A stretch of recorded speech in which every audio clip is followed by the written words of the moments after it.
an episode of Debates Never Die following the funeral, the end of Arsenal title charge. I don't know how I'm feeling. Honestly, it feels like I've lost something. Like something's been stolen from me. Like I can't find something that I knew I had, like some kind of resurgence, some extra spirit, some kind of perspective. But it's okay. Today I'm joined by Thabani. Thabani, how are you feeling, sir? You got to watch what many United fans have been predicting all season long. I'm good. I'm feeling good. I'll get into what I thought of the game just now, but I'm feeling good that we are where we are. I think finally we got shown levels. Just we got an assessment of the levels. So I think after last night, I'm feeling good. Look, I'm never going to come on here and celebrate that Man City won. And I think if Arsenal won, I wasn't going to celebrate either. So it is a bit painful to know that we are nowhere near this. But if we're talking about the game, I can say that I'm a little bit happier that Arsenal lost, if I'm being honest. But I'm feeling good, man. How are you feeling? I don't know. I'm torn between being super down at the same time, just accepting the reality that City are just better than us. Like they're better than Arsenal. Like player for player, that is the reality. In certain matchups, you saw it yesterday. We couldn't lay a glove on them in the first half. By the time we concede a second goal, the game's already done. Like afterwards, it's just I'm tired, man. I'm tired, but at the same time, I'm proud of the Oaks. I'm trying to keep the perspective of the fact that, at the end of the day, if you told me start of the season we'd be second, we'd have fought and like gone toe to toe with them for most of the season, I'd have been happy with that. It's just the way it's all unfolded. And ultimately, though, and I think I mentioned this before, given the fact that we came into this game having thrown away leads, having been down against Southampton the way we were, we did it to ourselves. We deserve this. This type of result, this type of punishment. That's exactly what my side deserved. Unfortunately, you let things slip. We made it harder for ourselves at every turn. We still employ Rob Holding after what he did to us last year. It's our fault, and I can hold that much. But I just want to ask you, what are your main reflections from what you saw? What are the key things that you saw yesterday that really took you aback? I think the first thing is that I'm going to go out on a limb here. That wasn't a great game. It wasn't a game of. We've seen a lot of great games this season, and I think in recent seasons when kind of the match lives up to the billing. I don't think that match lived up to the billing in the sense that the only people who were really like happy were Man City fans. I don't think neutrals loved that game, and I was kind of neutral in that sense. I wasn't sitting there. There was times when I was sitting there and like the group chat was dead, like no one was saying anything. Like I don't think it was an exciting game. Like it wasn't it wasn't end to end. It wasn't like a fierce battle. So I think maybe it wasn't the spectacle that it was built up to be. But I think in terms of a performance, like shout out Man City, because if they had boxes to tick before kickoff, they ticked them. Get De Bruyne and Haaland as close to the Arsenal goal as possible. Keep Martinelli and Saka as quiet as possible.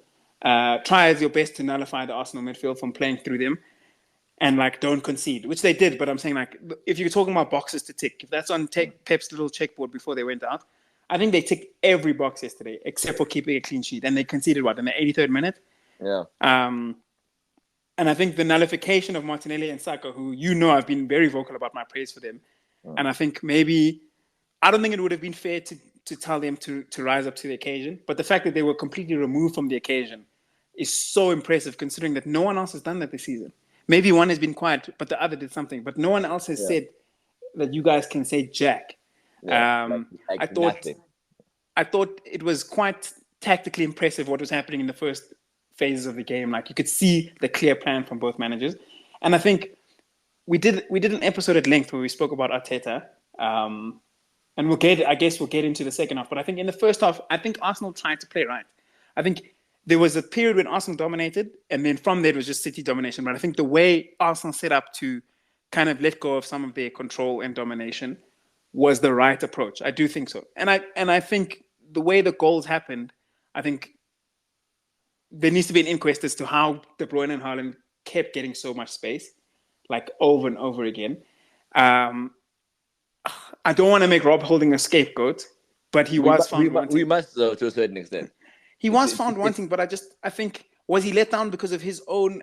I guess if you speak to Arsenal tactician, they'll tell us that like if Saliba was there, X Y Z would happen. But I think it was more team shape, man. I really do think it was more team shape from the game that I watched. I don't think that Rob Holding was making errors leading to goal. I think he was unfortunate on the last one that the ball bounced off him into Haaland's path. But like, yeah, so not the best game if I'm honest with you. Not a game that we'll be watching for years. We've seen, like I said off air, we've seen like Liverpool City games that are breathless, that are literally even the United City game earlier this year, I'd say was a better game to watch just because of the topsy-turvy nature of this. This felt a little bit too one-sided for such a big game. So yeah, that was my thoughts on the game. Yeah, no, look, and I think you said it quite well. As much as I'd love to take the piss out of Holding, because it's the easy thing to do, I don't think we win that game if Saliba starts.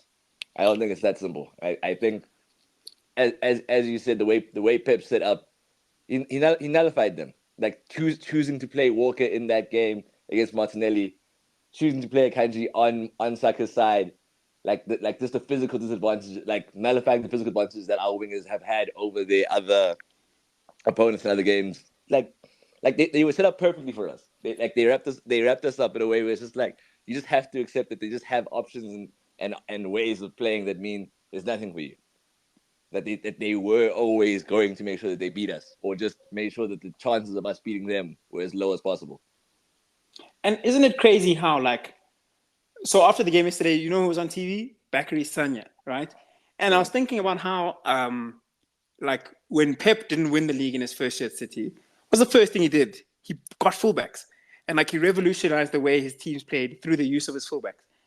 And I feel like, I don't want to shower him with too much praise yet, but, like, he's kind of rewriting his own playbook right now.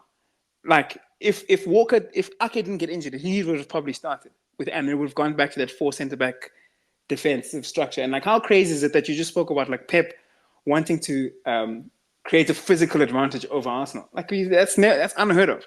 So I think that's what's impressing me most about City turning the corner at this stage of the season. Is like, I feel like the City team that played yesterday, personnel-wise, was as good as they get right now. Because if any team they come up against allow them to play the way they want to play, with John Stones doing what he's doing and Akanji being able to defend in wide areas, meaning he can play as a right back or left back. Gundogan and Rodri like kind of purring and giving De Bruyne space. I feel like that's the City that Gary Neville was talking about in January when we were telling him he's a joker. Like he was right. So yeah, I'm super impressed with how City have like turned the corner. And I don't think that it was planned, by the way. I think that the Rico Lewis era, I'll call it that was a failed experiment. Bernardo Silva left back. I think that experiment had to fail in a sense for them to get here. To this point, exactly. And I think shout out to them for trying and failing and then iterating and getting to this point. I think that's where I'll give City a lot of credit, because Haaland is Haaland, De Bruyne is De Bruyne, Rodri is Rodri, Edison is Edison. But the guys changing in and around them like have had to step up because of these failed experiments, and they've done it. So, but the league's not over yet. It's not over yet. And we'll get into that. But the league is not over yet. And I'm a bit disappointed in Oak saying that it's over, because when I check the table, this league's not done yet, man. I don't think so. Look, I think what you're saying is it's great, right? You have this wonderful sense of perspective and a nuanced way of looking at things. Because you're right. You wouldn't think that based on how we're speaking that Arsenal are still top of the table, right? Because it doesn't feel that way. Arsenal haven't won a game since what? March. Who was it? Leeds or Palace? Palace. Yeah. You know, actually, no, I'm wrong. It's Leeds, April 1st. Yeah. But when that's the last game that you win, and you go on to perform in the games that you have afterwards the way we have, it's hard to think from this point on, after we fail ultimately our biggest test, right? And the way we fail that test, that we're going to go on now and, you know, go out the best way possible. Of course, it's unfair to say that based on like these results that there won't be a response. The side of a serious team, and I'd like to think Arsenal have shown that's what they are this season, is that you bounce back. That means we go to Chelsea on Tuesday and we show the fuck up against that terrible, terrible excuse for a football team. But even then, there's that sense of inevitability about City right now. Two games in hand. It's a big ask. It's a big ask to hope that after they show up and they are as impressive as they were yesterday, that suddenly that all fades away, and they lose to West Ham, Brighton, Brentford, and again they play that same Chelsea side that I've just been slandering. Like I just don't know where it happens, unfortunately. As much as it's possible, as much as it's not completely dusted and it's not completely finished, but the odds of it are just it's just not what a betting man isn't doing that. And I know some degenerate gamblers. None of them are putting money in Arsenal in the league right now. It's the gamblers shouldn't. You should. Like, I think the Arsenal fans should. I think it's one thing to say, okay, we would have snapped your hand off to go to the Etihad with the chance to go clear of City. But like, if City win their games in hand, I don't have the maths in front of me. What would they? They'll go if they caught up now and they won both, they'd be on 79. They'd be 4 points ahead of you guys, right? Net. Yeah. With 5 games to go, I'd want to be 4 points behind because then anything can happen. Like, anything can happen. And I think, like, I would put my hat on. You know how I am. I'm one of the most optimistic guys when we've got a chance. I can rule out Man United quite quickly, but when we've got a sniff, I'll back us to go all the way. If I was 4 points behind City with 5 games to go, I'm looking at every fixture, working out how they can drop points. I think it's a shame Mitrovic isn't playing in the Fulham game. Yeah, because Fulham away with Mitrovic would have been scary hours. I would have said it's okay. Yes, they're not winning that game. But again, I think it is those fine margins that he isn't there. That, you know, like in the games where we need a favor from someone else, that certain players just aren't fit or certain things have happened just beforehand. That just mean no, mate. This isn't happening. Because at this point in time, I don't think anyone else is nullifying City. City have to shoot themselves in the foot. You have to hope that these ties against Madrid take everything out of them. If it's another one of last year, if it's a 5-5 over 2 legs, yeah, you have to hope they go to the Bernabeu, get run absolutely ragged, and then turn up against Sean Dyche's Everton and drop points. Then they host City again, then play Chelsea. Sorry, they host Madrid again, then play Chelsea, and they lose there. Then they play Brighton. You know, like you need a lot of luck. It's a lot of we live in a world of hypotheticals, and that's never a good place to be in when you're up against City. Just imagining that somewhere along the line they'll drop points. City haven't lost since Feb, mate. And it was against Tottenham. Tottenham have changed coaches twice since then. They might do it again before the end of the season. At this rate, it's a different world. It's a different world. You know, Chelsea have changed coaches twice since that time too. It's so much like hope, and it's hope against hope. You're trying to you're just imagining that something will happen that hasn't happened in months. But you're right. I guess it's not done. It's not done, and you have to believe until the end. And ideally, we respond in a way that says, you know what, it wasn't just like a good run of home or anything. Like we've genuinely been unreal this season. It's just sad the way it happened. Is just mate, it is soul destroying. Because what do you know? Like I rewatched the game, right? I rewatched it, and I've taken the time to, you know, truly make it make sense in my head. You know that like De Bruyne scores in the first 5 minutes. That goal bottom that happens in the first 5 minutes of the game, and just before, like, everyone will remember the finish. We are pressing them we're doing everything we're meant to be doing. They play it out, one long ball. Haaland takes it down while being pulled back by Holding with everything Holding has. He takes it down. De Bruyne takes 3 touches and puts it in the bottom corner. There's not much you could do, really. Like it just happened. Like quality tells. And I think that's the most frustrating part, that you want to believe your team is, you know, this super team, but you're up against a Pep side. As annoying as that is to say out loud. Allow me to be a bit, not contrarian, not edgy, but I think what let me down with Arsenal, and I know Malcolm was saying on the group a few things about Arteta, but I think it's just the team's approach. And I can't shake this whole thing about they're a young side. I get youth and inexperience are linked. And obviously it's not a one-to-one relationship. But I think what disappointed me was the fact that, like, Arsenal, and I said in the group, Arsenal lost the occasion. The gulf, it wasn't a game where you watched and said the gulf in quality between these two sides is massive. That was not City did not win that game because they had more quality. They just knew how to win that game and kept doing the same things and exploiting weaknesses, and like they were set up to win that game. Whereas Arsenal, it just felt like after things went wrong, after De Bruyne scored, it never looked like, I didn't see a single Arsenal player who was playing like they believed they could win the game. And the only reason I'm highlighting that is because I've seen earlier this season when we went down to City at Old Trafford, it looked like United wanted to win that game. I can remember that. I can remember that performance very vividly. And we've seen Oli go to the Etihad and Shithauser win because you play for the occasion. Like we've won, man. How many Manchester derbies have you seen United win in recent years? Mourinho's won, a couple of Olis where United played like dog shit, but they won the occasion. They won their battles. They won like they silenced the crowd when there was one. Like they did the things. They backed each other up. They won fouls in the opposition half. Like they did things to stop City. I didn't see anyone from Arsenal doing anything to stop City in their groove, in their rhythm. And I think heads, you could see heads dropping. I mean, even Xhaka and Grealish. Like, I feel like if Arsenal are winning that game, he does a lot worse than like give Grealish a headlock. But that even felt a bit timid on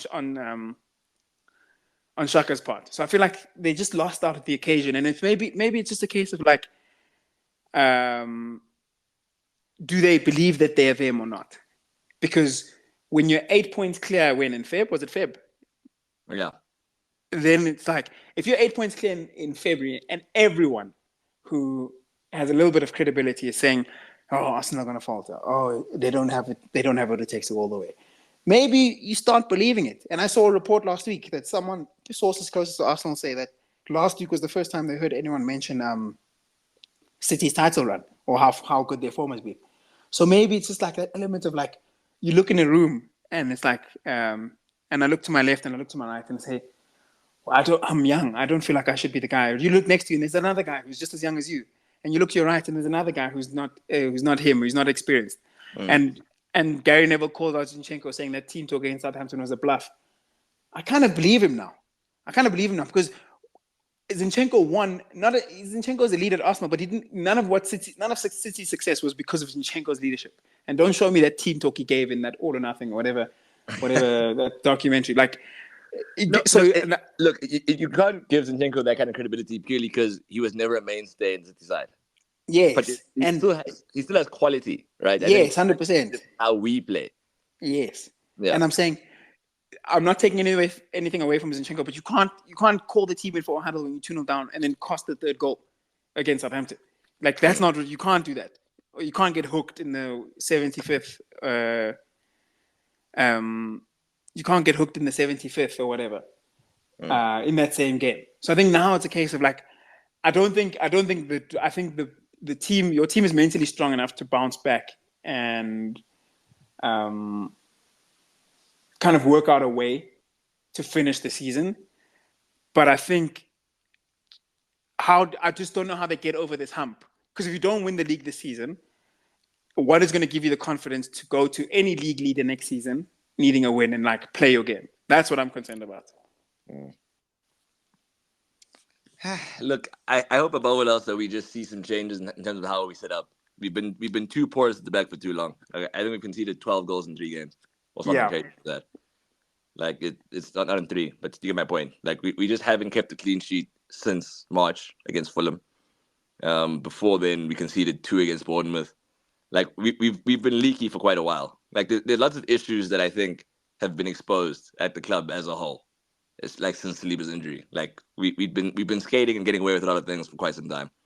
Like the belief, the youth, all the other elements you mentioned are all factors, of course. But you know, we've been needing to make some kind of change in the same way that Pep has adapted and found different ways for City to play. We've been playing pretty much the same, regardless of whether or not everyone's fit or not, or you know, and it's been to our detriment. Like the way we handled Xhaka being out against Southampton, playing Fabio Vieira instead. Like just it's small things. It's about the margins. But yeah, mate. Honestly, I think I'm just grateful that in the midst of all of that, Chelsea also lost. You know, it's nice when you can take some joy in other people's misery, and I'm glad that some things won't ever change. Are we going to acknowledge our miss? With regards to Frank? What's the miss? That he couldn't do worse than... I feel like we all literally said Frank could not, like, things couldn't get worse for Chelsea at that point. After getting knocked out by Madrid, everything would be fine. and Wait, everything is clearly not fine. you say not fine. They haven't moved league positions. I said as long as they don't get relegated, it's fine. That's the goal. Keep Chelsea up. Chelsea are in a relegation battle right now. They I had haven't them reached in the 40 a point mark. I had them in a conference league race, mate. Oh no, that's you. I said when we argued with Toby, I said as long as they don't go down, they're fine. And as it stands, they're 1 point away from safety. 1 point from 40 points. They're all good. Let's That's what they should not. be. That's what they should be focused on. Honestly, I think they're like 6 points behind Fulham in 10th. Like they're hoping to finish 11th. Provided Frank keeps them there, I think that's a job well done. The team they played yesterday, I'm not percent I watched that game, but I'm seeing a front three of Kante, Gallagher, and Sterling. I don't know, man. I don't know. It doesn't seem like that was good viewing. Yeah, I don't know what they're cooking that side. Just sorry on your point about goals conceded. I mentioned I feel like I'm Gary Neville's biggest fan right now, and I am. I'm a massive Gary Neville fan. But he did make another good point a couple of Gary Neville podcasts ago when he said like Arsenal have to stop conceding goals, and it's reached a stage where now you've conceded more than United this season. Yeah. Like that took me back, and I thought about it. I was like, is that possible? I was like, no, because their goal difference is so good, so it can't be. They can't have conceded more than us. But like, you've conceded more than United, and I think it's just the consistent like inability to keep a clean sheet. Yeah. And the question I have for like an Arsenal fan, and you can share your perspective, is like when you were looking at the run-in, who were you counting on to like get you by? When you saw West Ham, Southampton, Liverpool, when you saw those fixtures coming up, like who were you like, okay, other than Saliba, who's gonna get us through? Because I'm hoping your answers lead me to the next question I want to ask you. I think we've been like as I said before, too reliant on like the one way of playing. So in games like the game against Liverpool, Kieran Tierney is meant to be playing that game, man. When you played that same game at the Emirates, we didn't play Zinchenko. Like we were aware of the fact that there's the threat of Salah. We played Tomiyasu at left back. Like we played an actual defender, someone who's there, whose job is to ensure that the other winger doesn't get a sniff. Salah got subbed off at the Emirates. I don't think people remember that. Like he actually got bolted up. Like there was nothing. There was nothing Mo Salah did in that 3-2. I think we've been too focused on playing like this one way all the time, which is a wonderful thing, right? When you win the games, right? That your game model is so good that doesn't matter who you play week in, week out, you can do exactly what you set out to do on the training pitch. I think we've kind of failed to adapt to the fact that you can't do that in every single instance. In certain games, you need to adapt to your opposition as well. It can't just be that you're looking at the game like your way. I think Kieran Tierney's been massively misused. I think we paid the price for it. I think the fact that Zinchenko ends up being completely culpable for Liverpool's equalizer when you play them at Anfield, that can't be ignored. I think the fact that, again, Zinchenko doesn't look. It's not like he fucked up against City. I'm not gonna blame that on him at all. But I think failing to adapt to the fact that City do have certain advantages against us, like not making any kind of changes to try and mitigate against that, is kind of lazy because Pep made changes. Like in this, like the thing we spoke about right at the start, the fact that Walker finally gets a start up against the pacey left winger in Martinelli. It's small things like that I think Pep always does that I haven't seen Arteta do enough of. Like things that give you like incremental advantages, and we didn't do any of that. There's no point in time where you think Zinchenko might burst through on the counter and create the opportunity. We left ourselves like devoid of options. The moment Martinelli is having an off game, Saka is completely bodied by Akanji. It's just like who's actually there? We make the change to bring on Trossard a bit too late. Jesus hasn't, to the sound ridiculous. You could argue that maybe he shouldn't have started, or that he shouldn't have started like up front alone, because I in saw a game shots. with City are like playing the way they are, you end up with Jesus dropping far too deep or drifting out wide, and there's absolutely nothing in terms of like a direct goal threat. And the fact that Trossard ends up being involved in the only goal that we do score kind of points to the fact that like we might have kind of fucked up in like relying on this tried and tested way of playing for a bit too long. Like the fact that against Southampton, we get our goals late on, after Trossard has come on, after Reece Nelson's come on, like after Nketiah's come on, like after we've like made changes to try and meet our opposition where they are, as opposed to just trying to impose our way of playing. So we shot ourselves in the foot is what I believe fundamentally, that we didn't give ourselves the best opportunity because we didn't really try and adapt. We kind of just trusted that we would be enough because we've been enough throughout the season, even though the team we're playing right now isn't that same team. so so the reason I'm asking my question is, like, how good do you think your squad is? Because, and I say this, and let me just give the listeners context. I don't think there's been a single rival fan as complimentary of Arsenal as I have been this season. I don't That think was there is one. that was I've Arsenal's players. Hey, That was Arsenal's players. no, it's not one step, but like I'm a big fan of your manager, you know that. But Yeah. like Arsenal have been purring at stages of the season. I think even when we beat you guys played better than us. And well, yeah, maybe I'll keep that point aside. But like I've been a big fan of Arsenal this season, but I think now, not just because you lost to City in this manner, but like I'm asking how good is your squad? Because when you talk about like taking out Ake getting injured and bringing in Walker, like the ability to have Laporte not even in a title, right? Like not even feature Laporte, and have Diaz and Stones. Akanji goes to left back, and they've still got options. Like Mare scored a hat trick on the weekend and didn't even feature.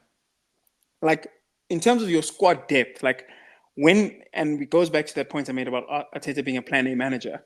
Like who did you look at on the bench that was going to come on and change that game? And I'm not asking for an answer now, but I'm saying like even in your starting lineup, like I'm not Gabriel's biggest fan. Like I think he's been good next to Saliba, which is not there's not a criticism at all. But I'm saying when Holding comes in the team, did you look at Gabriel and expect him to step up? Because I didn't. When Zinchenko was having a tough time defensively, did you expect him to step up and get better defensively? I didn't. Shaka. I like Shaka in this system, but like I don't think he has any other game than the one he's been doing. Odegaard gets a ton of responsibility on him, and we know how that position works in games. Sometimes you're just out of the game, and you can't affect the game. So a lot of spotlight will be shone on him because he gave the ball away against Southampton and against Man City. But like, I just don't look at the Arsenal squad and say, you know, that classic saying of like, they're 2 or 3 players from being X. Yeah. Even Ramsdale, like Ramsdale will win you games. He won you the Liverpool game. Oh no! Well, he kept he kept you guys in the game. He got you the draw. He won you a draw. Yeah. But like yesterday, could he have done better on some of the goals? Yeah, maybe he could. Because I've seen us go to the Etihad and get peppered with chances and lose the game 2-1 because of De Gea. But then De Gea will make an error leading to goal the next week. So I just want to know from you, like, how good do you think your squad is? Do you think your squad has overperformed to get to where they are now, or is this their level? And if City pull away, it's still a reflect. Is the gap between Arsenal and the rest of the pack as big as it is now? Do you think? It's gap between Arsenal and everyone else. I don't think it is. I think the gap between us and Liverpool is as big as the league table would suggest. I think Liverpool are 2 times away from being right back up there with us next season. I think United are quite far away. But to actually answer the first question you asked, how good is the squad? Our squad isn't amazing. It isn't, like, holistically. I think the fact that the moment you have an injury to, I think we've been very fortunate that it hasn't happened. In a world where Odegaard had gotten injured, I think our talent probably falls away a lot sooner. I don't think we have a plan B for that specific scenario, because I think then we're relying on Smith Rowe potentially stepping up, and we're hoping he does something, or Trossard in a different role. Like they are massive gaps. Like when you say, did I think Gabriel will step up? No, I didn't. Did I think Zinchenko would? No, I've been famously against Zinchenko in certain games. I don't think he should be starting big away games. Again, that game you mentioned where we lost to United at Old Trafford, I think Zinchenko is fairly culpable for that. There are just certain things that need to be ironed out. The squad isn't complete, and I think ultimately the one source of perspective Arsenal should keep in mind is that start of the season, top 4 would have been seen as a success. That's and you secured it last night, so congratulations. Fuck you. don't, I'm not. No, I'm dapping, bro. I'm dapping. I was kind of hoping that would happen later in the season when you guys are like really sad. And then I was thinking like, oh, but at least you qualified for Champions League. But I had to throw that in there. I'm laughing like my team is safe. But anyways. But yeah, like, I think the gaps in the squad holistically are still there. like 110%. I think that's clear to see. And honestly, I think that's why at the start of the season, when I was saying that Arsenal win the title race, everyone made it with like so much skepticism. It was just like how are you in a title race with these players? You know, like who's gonna step up? Because up until this point, Martinelli had never had a season as good as the season he's had. We hadn't seen, you know, Odegaard reach the levels he's shown us this season. Xhaka in this like freer role, you know, has like been much less reliability than he's been in any other season. Like we've had players make these massive steps, these massive leaps forward in the development. We didn't know how reliable Reece Nelson would be because he hadn't actually been fit and like properly part of the squad in a long time, and he has contributed to us like massively. Partey had never been fit as many times and as consistently as he's been for us this season. There's so much that we required to go right in order for our season to be what it's been, and ultimately you can say it's fallen apart at the end because of the squad, because we don't actually have Yes. because we don't actually have Saliba fit. Now it's impossible that we could have beaten City. It's small things like that where it's just like realistically, because you know over the course of the season players get injured, players get suspended, players miss key games. The idea that the squad we had at the start was it enough? It wasn't. It wasn't. You wouldn't have said that. It was always going to have been a miracle, not a miracle season, but like it was a massive accomplishment. The fact that we were top as long as we've been top, it still is, because you know when you look at how that game like plays out, it's just like the best team in the league. Maybe not performance wise, but definitely in terms of like all round quality is City. Like that was the big bad that it was who we're going up against. City weren't thinking at the start of the season we're going up against Arsenal. Yeah. Even when City were out of form, the thought was Arsenal. Like we have City in mind. People were saying City are going to catch you guys. Like Haaland's broken the all-time goal scoring record now in a 38 Premier League game season. And sorry, thank you for bringing up my boy. I guess yeah. Just to close on City and Arsenal, Erling Haaland. Like, I think this season has kind of been a reflection about what he's about. He's about numbers. He's about getting the ball in the back of the net. And like there have been improvements in his build-up play and his ability to link play. But at the end of the day, like to break that record in the number of games in his first season at his age, that's unheard of. Did you see the names on that list of the top goal scorers in the 38-game season? Did you see the names? Yeah. He has no business being there at that age. And I think like we all went through that phase this season where we were like, oh, Haaland's amazing. He's going to score every game. And then it's like, oh, wait, City don't actually play that well when Haaland's playing. But that's when City were kind of being weird. Now when they stop being weird, and like yesterday at times it genuinely felt like they were playing 2v4. Because I don't think Grealish played that well yesterday. I think he did his defensive job quite well, but Grealish didn't have a good game. And it genuinely felt like City were playing 2v4 at sometimes. Like just De Bruyne and Haaland go mess that back four up. And they got through so many times, and Haaland had so many chances. So I've kind of turned the corner with him. I'm now Team Haaland, not Team Haaland over Mbappe or Haaland over Vini, but I am Team Haaland. I am in his camp. You saw my Ballon d'Or prediction on the group, but I'll just put it on the pod just for record keeping. In case of emergency, break glass in case of an emergency. But this is my hot take. I think if Man City win a treble and Haaland gets a European Golden Boot, a European Golden Boot for Haaland probably involves him having the most goals and assists combined, because he'll just keep scoring. If he wins with Man City their first ever treble, breaks the Premier League record, finishes as the top scorer in Europe, that's Ballon d'Or level stuff. And I'll leave it there. We'll break this glass when we need to. Because if we need to, best believe, I will come back to this. So I just wanted to make sure my Haaland take is captured. But shout out Erling, man, because I feel like it could have been easy for him to I wouldn't say stop scoring, but to persist with this idea that he could be the problem and try to change his game and try to be more involved with build-up and respond to his critics, where I just feel like he's just keeps playing his game. And you can kind of see his intensity as well. I don't know if you picked that up. I saw it in the Bayern tie. Not that I want to talk about that, but we will have to get back at some point, though. Yeah, when we do a season review, I hope. But like I saw, he's just intense. Like he loves winning duels. He loves making opponents frustrated. I see he runs to fetch the ball when City win a penalty. He's in people's faces. He got celebrated when Upamecano got that red that was rescinded. But like he's you're watching someone who believes he's that guy and is continuing to prove he's that guy. And that's genuinely how you become like an all-time great. So, yeah, shout out Haaland. That's my special mention for the week. No, fair enough. Fair enough. But with that being said, I think we should round up with the predictions for the rest of the season. Thabani, I think you can lead us here. Top 4? Are United doing it or not? Oh, we have to now. I think there's no better time to play Spurs. I've just jinxed Man United. But if we beat Spurs, then I genuinely think Liverpool are a bigger threat to top 4 than Spurs. Because then Liverpool play Spurs this weekend and could leapfrog them. No, unless no. they have... Right now, Liverpool ahead of Spurs. Like, I You just see, said. so if we just need to get the job done against Spurs, and I think we need like a few more wins.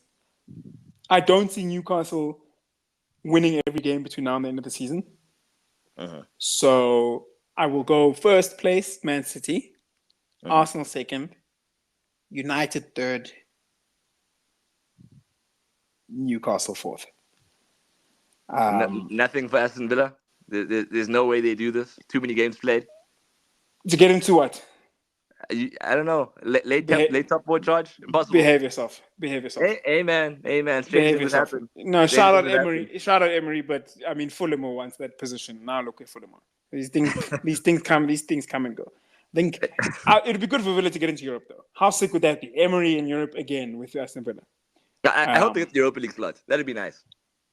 I hope Brighton get nothing. I'm not anti-Brighton. Just to give the listeners context. Big De Zerbi fan. Big fan of Brighton as a football club.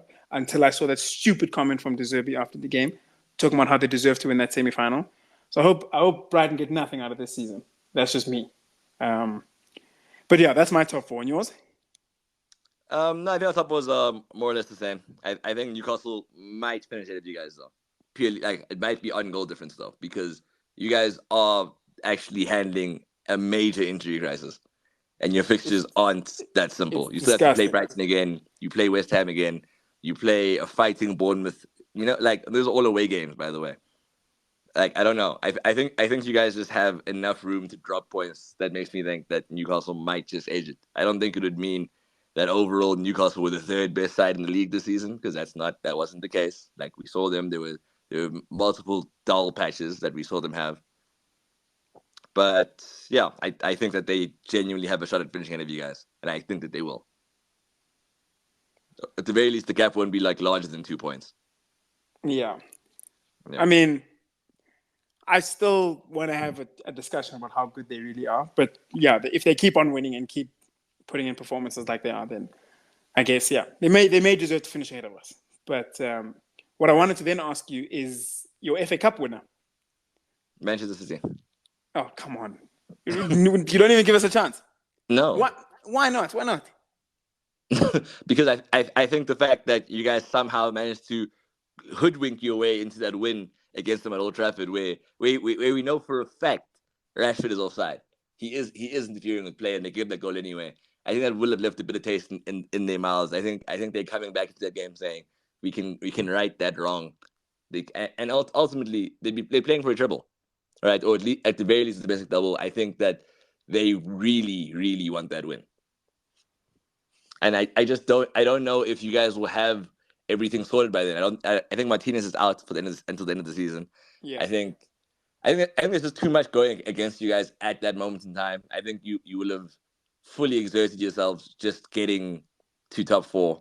I don't know how you guys would pull it out the bag. You're Manchester United, and somehow in big games you guys can step up. I just think I've seen too much vulnerability from you guys this season to think that it won't show itself again when that time comes, especially against this City. Fair. I just think, like you said, a title running and a Champions League charge. A week before the Champions League final is when you start thinking about resting Oaks for the Champions League final. And I just think they play more games than us between now and then, which means we'll have a little bit more recovery time, a little less pressured games. And like what we said about Arsenal, like just we're gonna play the occasion, man. Wembley, Man City, Manchester Derby final. Watch this space. That's all I'm saying. So you think City are going to the final? I think City are steamrolling Madrid. I think I don't give Madrid a sniff in this tie. I think last season they used the stars aligned perfectly for them. They like used all the juju they needed to.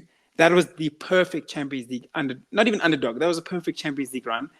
That cannot happen again, right? It's not that those things don't happen again. You cannot win two Champions Leagues in the same way. I think this City team have improved. I think the difference is now that City have a guy who's going to finish the chances that they create. Not if he finishes like he was last night, but like they're a different team as well because they outplayed Real Madrid last season. That's what they outplayed them over a tie and 2/3. They just fell apart in the most important time in the tie. So I don't think that happens again with this group of players. I'm genuinely not giving Madrid a sniff. See, my thing is, I think Madrid are more capable of keeping themselves in this tie than they were last season. I think that provided Ancelotti makes the right decisions, and I think he will. I trust in his selection process. I think he has all the tools in that squad to ensure that they don't get dominated the same way they did last season. I don't think that they have any new secret weapon or anything that's gonna like pull them out the fire. But ultimately, if you play to the occasion, quality tells, right? Like if you're able to to mitigate the risks that certain players bring when you come up against them, you give yourself a chance. And I think Madrid have more than enough quality to show up in that game and to beat them. I don't think they're gonna there's no world where Madrid beats City 4-0. Right? Doesn't matter what happens. That's not what's going to happen in this tie. I think we can agree on that. Whereas it's more likely that City could show up and do that. But I don't think they will. I think they have more than enough in them to ensure that that will be a tight game. To say steamrolled, mate, you are disrespecting the Champions League side. That doesn't happen to Real Madrid. They don't get steamrolled. Like which game could you even refer to? Which Champions League game could you do you remember? Where have you ever seen that happen? I just think you talk about secret weapons. There's a not so secret weapon at Man City called Erling Haaland. I think he has it in him to be the point of difference in this tie. And I think he will be the point of difference because you make some valid points, but is Madrid defensively stronger than last season? Yes or no? Probably not. Are Madrid stronger in midfield this season? Probably yes. Mm-hmm. Are they stronger categorically in attack than last season? Yes. Yes. Yes. I think this is the first time that Madrid could genuinely look towards, and it's going to sound ridiculous to say out loud, towards someone like Asensio. This is the first time. Okay, just sorry. Side note: it's ridiculous because you're a hater. That's all. Yes, and I stand on that. My point is, in this season, he's shown a little consistency and he's been reliable in a way he's never been before. Like Madrid do have more genuine options than they did this time last season, just because Asensio at this moment in time is capable of showing up in games like this. That wasn't the case before. You have the goal De Bruyne scored last night in the first 7 minutes. Yeah. If they'll do that to Madrid, but win the game this time. If Toni Kroos is playing 110%, if Tchouaméni plays that game now. Hey, man. But yeah, I don't think I genuinely. Maybe it's because I'm mesmerized. I did a whole soliloquy on City earlier, but I don't think they lay a glove on these Oaks. I genuinely don't think. I think Madrid lose the tie. I don't want to say in the way Bayern lost the tie, but Bayern didn't play too badly in either tie, but City cleaned them up. I just don't see how. I don't know what Madrid do. Remember, okay, let's be brutally honest. Bayern just odd Madrid. 100%, but let's be brutally honest. Madrid didn't win that tie. City lost the tie. City lost the tie themselves in the last couple of minutes. That's what happened, guys. Let's just be brutally honest. And shout out to Madrid. They did it. They beat PSG. They beat Chelsea. They beat City. Yeah. And then they beat Liverpool. Shout out. You don't go on a run like that again. It just doesn't happen. It just doesn't happen. Yeah, but again, this run isn't like that. It's just City that they need to beat here. Oh yeah, because the final's a cakewalk.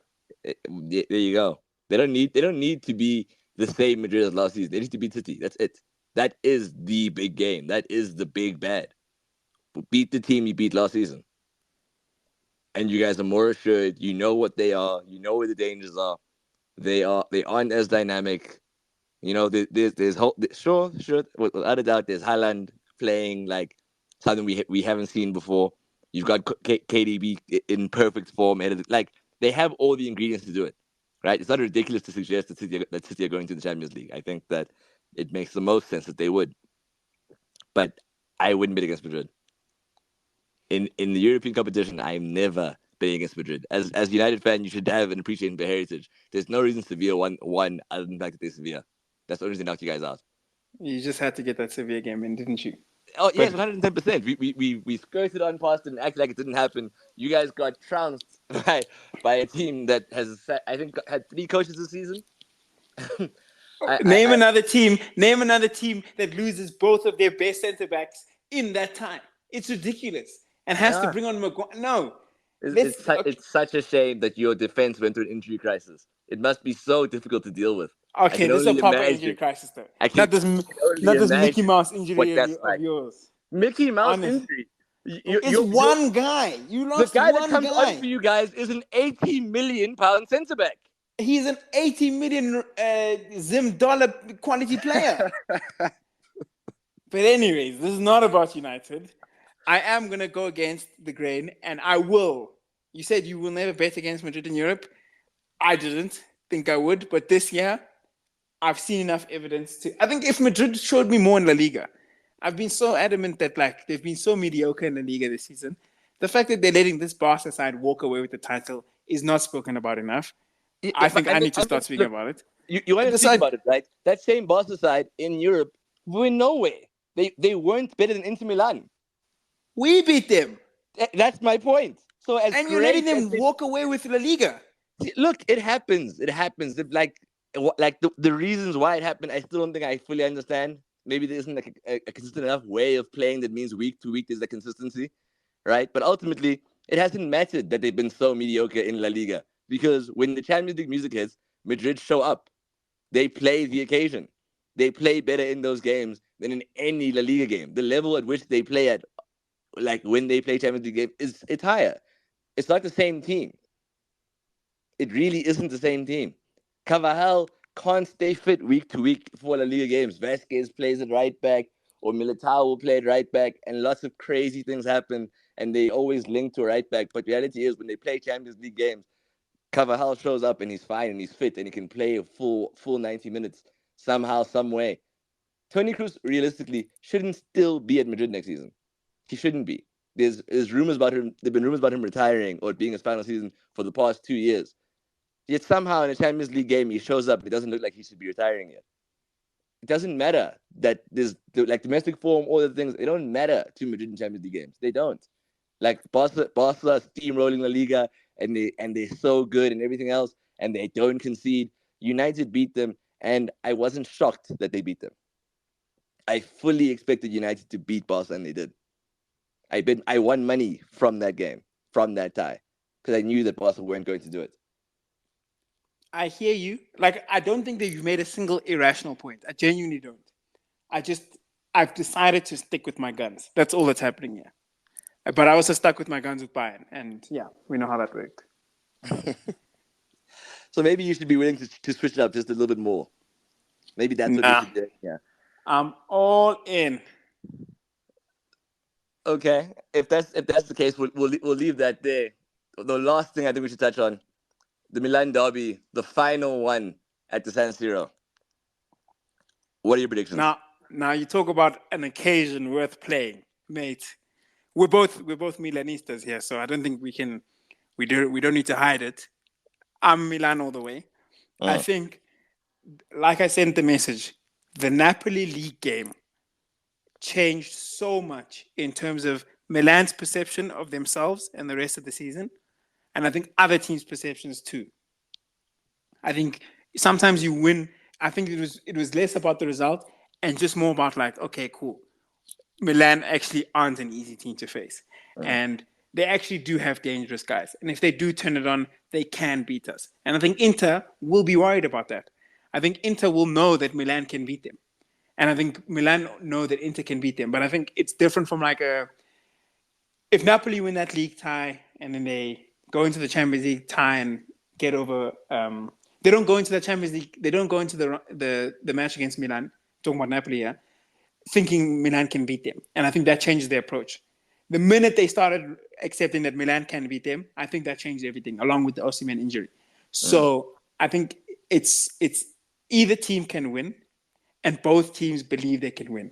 So I genuinely think it'll be like, and you and I are big Serie A fans. Like, on that Sunday night, like I feel like there's a big game every week, but that like proper end to end, like just two teams going at it, and that will be a game where whoever shows up will deserve to go through, 100%.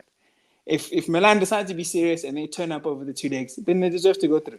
If we lose to Inter because Inter showed up and Lukaku thinks he's him, fair play, they can do it. But I'm going Milan all the way.